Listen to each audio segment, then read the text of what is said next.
اس دنیا میں انسان نہ کچھ کھوتا ہے نہ پاتا ہے، وہ تو صرف آتا اور جاتا ہے۔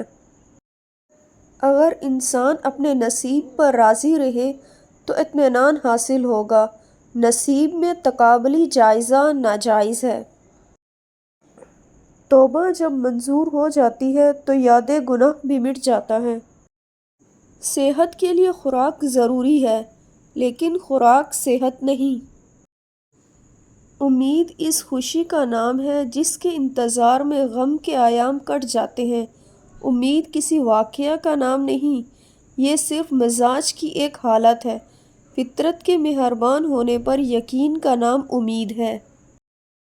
گناہوں میں مبتلا انسان کا دعاؤں پر یقین نہیں رہتا۔ ہر چہرہ ایک رینج میں تاثیر رکھتا ہے، اسی طرح ہر خیال ایک دائرۂ تاثیر رکھتا ہے، اور ہر عمل کا ایک دور ہے جس میں وہ مؤثر ہوتا ہے۔ اپنے دائرہ سے باہر ہر مؤثر شے بے تاثیر ہو جاتی ہے۔ کچھ چہرے، خیال اور اعمال صدیوں پر محیط ہوتے ہیں اور زمانوں پر حاوی ہوتے ہیں۔